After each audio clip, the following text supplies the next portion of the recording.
अगर इस धरती पर देखें, जितने भी धार्मिक स्थल हैं सब पर एक बड़ी भीड़ को हम देख सकते हैं।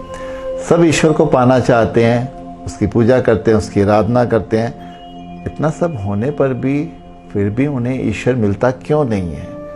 ऐसा क्या है कि सब कुछ करने के बाद भी फिर भी संसार में हम नेगेटिविटी को देखते हैं, लोगों के क्योस को देखते हैं, धर्मों की लड़ाई को देखते हैं। फिर ऐसा क्यों है?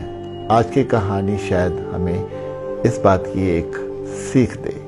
कहानी एक महात्मा की जो एक कुएं में अपने एक पैर पर लोहे की भारी भरकम जंजीर बांधकर लटक जाते हैं और अपनी तपस्या करते हैं और गांव वालों को बोलते हैं कि जिस दिन ये जंजीर टूट जाएगी उस दिन ईश्वर मुझे संभाल लेंगे, मुझे ईश्वर मिल जाएंगे।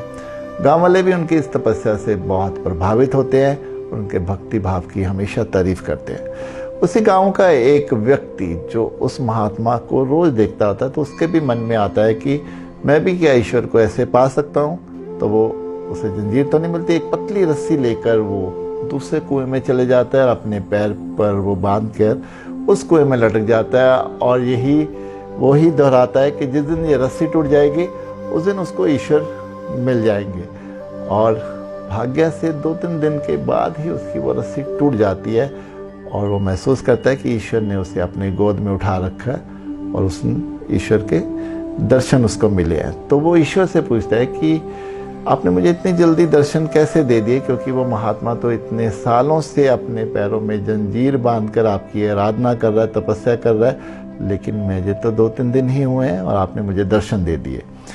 तो ईश्वर मुस्कुराते हुए कहते हैं कि उससे मेरे से ज़्यादा उस लोहे की जंजीर पर विश्वास है। उसे ये भी डाउट है कि जंजीर टूटने के बाद मैं उसको मिलूंगा या नहीं मिलूंगा, ये शंका उसके भीतर है। लेकिन तुमने मुझ पर अटूट विश्वास रखा और इसीलिए तुम्हारी इस रस्सी के टूटने पर मुझे आना पड़ा, मुझे तुम्हें दर्शन देने पड़े। ये कहानी हमें भी यही संकेत देती है कि हम ईश्वर की आराधना कितने अपने भीतर आत्मा से, कितने अपने दिल से करते हैं। क्योंकि ऊपर से तो हम देखते हैं कि हर कोई ईश्वर के पीछे है, हर कोई ईश्वर को पाना चाहता है, हर कोई ये जतलाता है, बताता है कि वो ईश्वर की राह पर है, लेकिन फिर भी ईश्वर को वो क्यों नहीं पा लेते हैं? कहीं हमारी भक्ति भाव में ही ये कमी है? क्या वो विश्वास हमें नहीं है ईश्वर पर?